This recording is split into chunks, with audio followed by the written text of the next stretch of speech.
Très chers compatriotes, avant toute chose, je m'incline devant la mémoire de nos forces combattantes tombées au front, de nos compatriotes victimes de la violence, de l'insécurité et de l'abandon de l'État.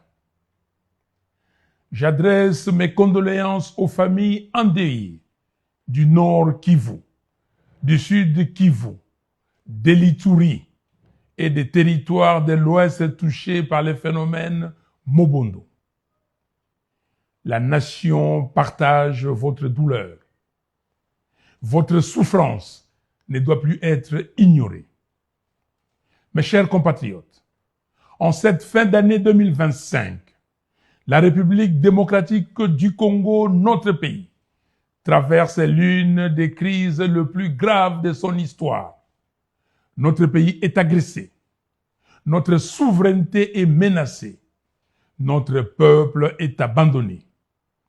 7 ans après les hold-up électoraux de 2018, le temps est venu de rappeler la vérité sans détour.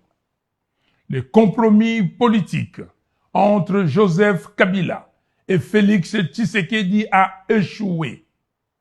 La prétendue passation civilisée du pouvoir n'a produit ni paix, ni stabilité, ni cohésion nationale.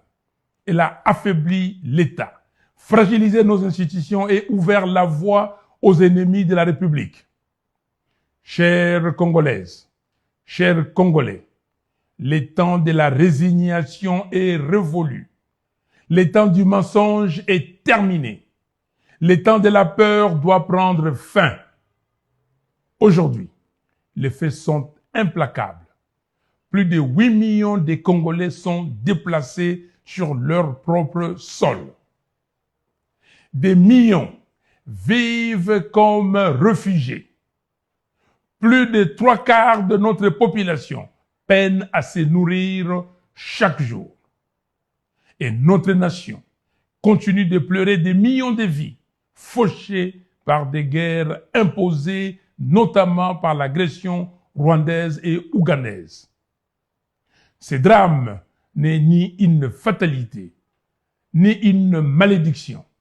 Il est le résultat de la convoitise étrangère, mais aussi de choix politiques irresponsables, des compromissions honteuses et de l'abandon de la volonté populaire. Un État qui trahit le vote du peuple devient faible. Un État faible attire le prédateur. Et c'est ce que nous vivons aujourd'hui. Mes chers compatriotes, notre souveraineté est désormais menacée par des décisions prises sans le peuple.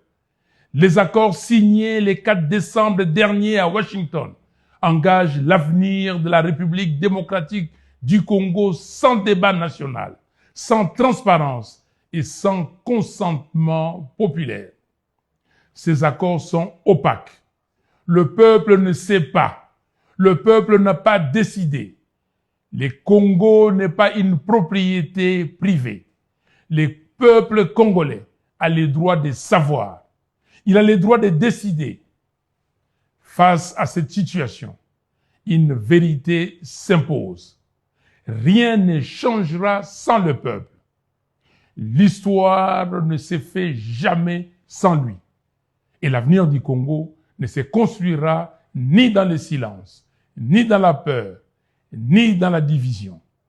C'est pourquoi nous le disons clairement, le dialogue national inclusif est une nécessité vitale.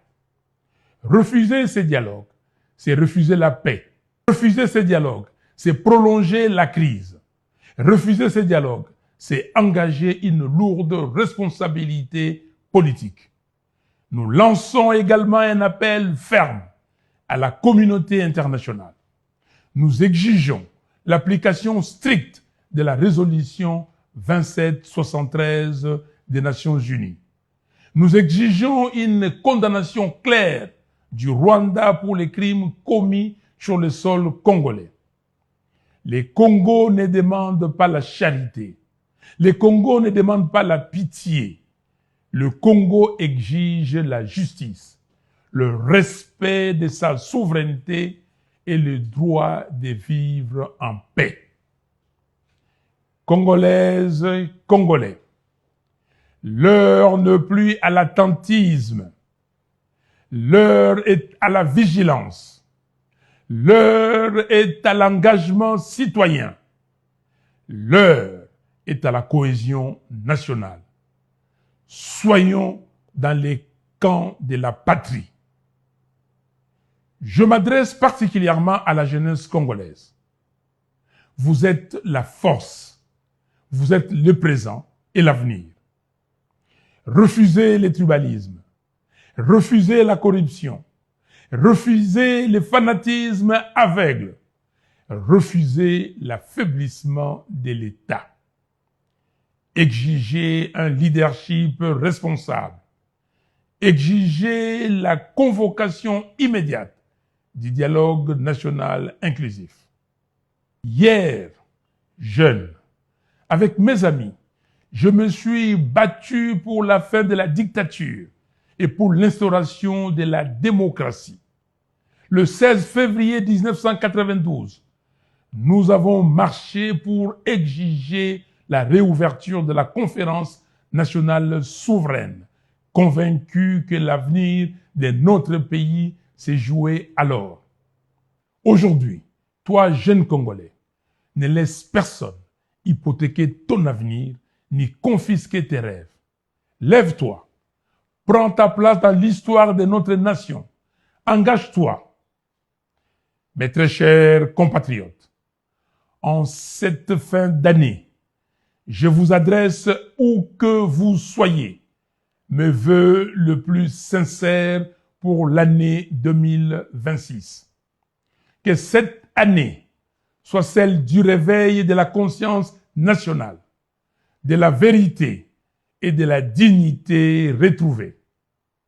Que Dieu bénisse la République démocratique du Congo. Que Dieu bénisse son vaillant peuple. Je vous remercie.